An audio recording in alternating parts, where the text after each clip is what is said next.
बिस्मिल्लाहिर्रहमानिर्रहीम। Welcome back. आज का लेक्चर जब वो पिछले लेक्चर का ही पार्ट है। लास्ट टॉपिक में हमने साइंटिस्ट के बारे में पढ़ा था। मैंने आपको सबसे मेन जो मोस्ट इम्पॉर्टेंट साइंटिस्ट के बारे में बताया था जिसने हमारे पास ये चीज़ इंट्रोड्यूस करवाई थी कि प्लांट्स और एनिमल्स में कोई एक चीज़ कॉमन है, ठीक है, जिसकी वजह से वो दोनों एक दूसरे से मिलते जुलते हैं, लाइक सम हाउ। उसने बहुत क्लियर नहीं बताया था। And that scientist was Aristotle की बात की थी। अब इनके काम के ऑलमोस्ट 1.5 सेंचुरी के बाद, एरिस्टोटल के काम के 1.5 सेंचुरी के बाद सेल थ्योरी की फॉर्मेशन पे काम स्टार्ट हुआ। 1809 में हमारे पास एक साइंटिस्ट थे, जीन बैप्टिस्ट। नाम इनका लंबा है, बुक में मेंशन्ड है, वो आपने ऐसे ही याद करना है। उन्होंने हमें आइडिया दिया, थ्योरी दी कि nobody can have life until and unless its body is made up of cells or cellular tissues. Nobody can have life, किसी बंदे के पास जिंदगी नहीं हो सकती, वो तब तक जिंदा जानदार नहीं कहला सकता, until and unless its body is made up of cells, उसकी बॉडी में सेल्स ना हो या फिर सेलुलर टिश्यूज ना हो। एक ही बात होती है, सेल्स या सेलुलर टिश्यूज। क्लियर? अब आपने पढ़ा हुआ है कि यूनिसेलुलर टिश्यूज जिनकी बॉडी में होंगे उनकी बॉडी में सिर्फ एक सेल होगा, और अगर मल्टी सेलुलर होंगे तो सेलुलर टिश्यूज मतलब सेल मिलके टिश्यू बना देंगे। किसी भी ऑर्गेनिज्म की ज़िंदगी उस वक्त तक मुमकिन नहीं है जब तक उसकी बॉडी और बॉडी पार्ट्स सेल या सेलुलर टिश्यू से ना बने हों। उसके बाद 1831 में हमारे पास एक साइंटिस्ट आया, रॉबर्ट ब्राउन।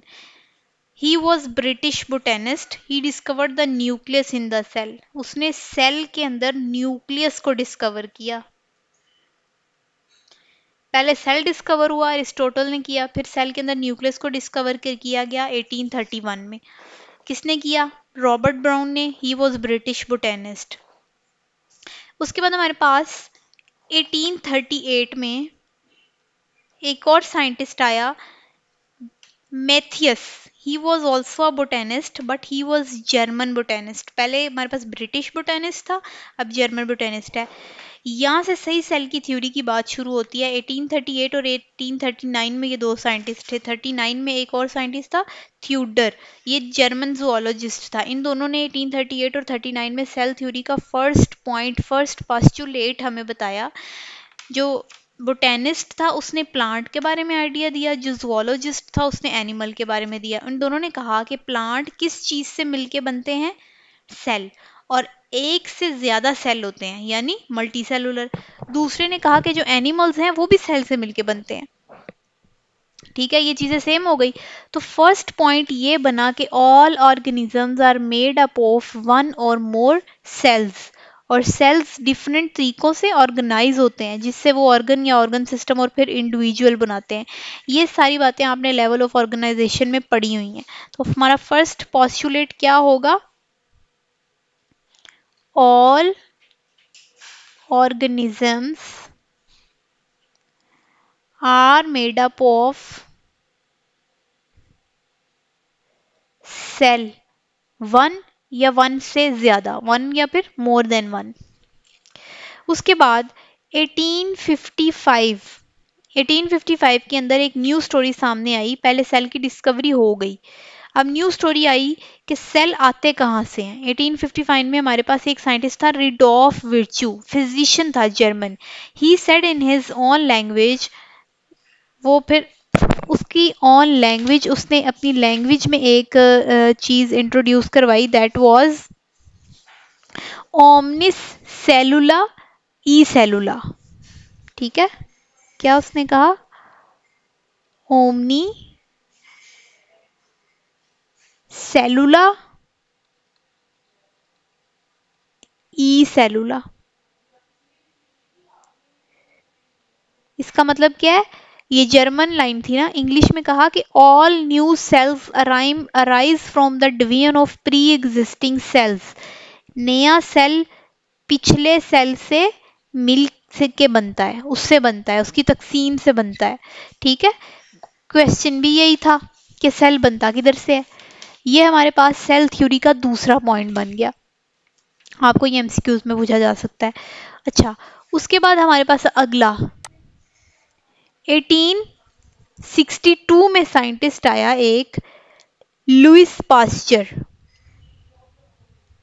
लुइस पास्चर, इसके नाम से आपको पता होगा, scientist who gave the pasteurisation theory, अपने नाम के साथ लुइस पास्चर से। पास्चराइजेशन थ्योरी क्या है कि वो मिल्क को अगर एक लिमिटेड हीट दें, बॉयल करें, तो वो उसमें बैक्टीरिया मर जाते हैं और वो बिल्कुल साफ हो जाता है। इसने क्या काम किया, इसने वर्च्यू के आइडिया को प्रैक्टिकली एक्सपेरिमेंटली प्रूव किया कि वाकई ही जो एक सेल है वो पिछले सेल की डिवीजन से बनता है और ये एक साइकिल है। ठीक है, पोस्टुलेट्स क्या बन गया अब हमारे पास सेल थ्योरी के? फर्स्ट, ऑल ऑर्गेनिजम्स, 3 पोस्टुलेट है मेन, क्वेश्चन पूछा जा सकता है। All organisms are composed of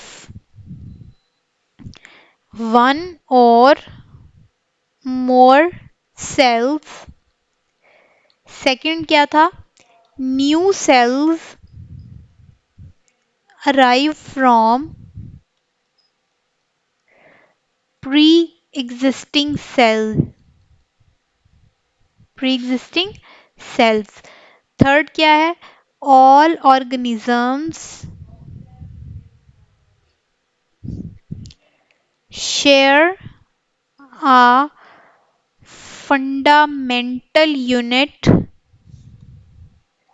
जो कि हमारे पास सेल है। ये हमारे पास 3 पॉस्टुलेट हो गए सेल थ्योरी के। ठीक है, सेल थ्योरी, यहाँ पर हमारे पास सेल थ्योरी के पॉस्टुलेट्स कंप्लीट हो गए। अब हमने जो जो इनमें साइंटिस्ट पढ़े, जो जो उन्होंने काम किया, ये सारे आपको as a important question, short question भी आ सकते हैं, एमसीक्यूज भी आ सकते हैं। बुक में से भी अगर आप देख लें तो आपकी बुक में जो मेंशन है 1809 में हमारे पास साइंटिस्ट आया जीन बैप्टिस्ट। उसने क्या प्रपोज किया कि nobody can have life if its parts are not cellular tissue or are not formed by cellular tissues। उसके बाद हमारे पास 1831 में एक ब्रिटिश बोटेनिस्ट आया, बोटेनिस्ट कहते हैं जो बॉटनी, जो स्टडी ऑफ प्लांट्स करता है, रॉबर्ट ब्राउन। उसने हमारे पास न्यूक्लियस डिस्कवर किया सेल के अंदर। 1838 में एक जर्मन बोटेनिस्ट आया मैथियस, उसने प्लांट टिश्यू के बारे में स्टेटमेंट दी। ठीक है, उसके बाद 1839 में एक जूलॉजिस्ट आया, एनिमल्स की स्टडी करने वाले को जूलॉजिस्ट कहते हैं। उसने कहा कि that all animal tissues are also composed of individual cells। 1855 में रॉडोल्फ विर्च्यू ने, हमारे पास एक जर्मनी में का वो फिजिशियन था, तो उसने जर्मन एक कोटेशन दी, that was omnis cellula e cellula, मतलब all the cells arise from pre existing cells. 1862 में लुइस पास्चर ने इसको एक्सपेरिमेंटली प्रूव कर दिया। यहाँ पे हमारे पास हमारी सेल थ्योरी के पॉस्टुलेट्स कंप्लीट हो गए। अब नेक्स्ट लेक्चर में हम इंशाल्लाह ताला नेक्स्ट टॉपिक को स्टडी करेंगे।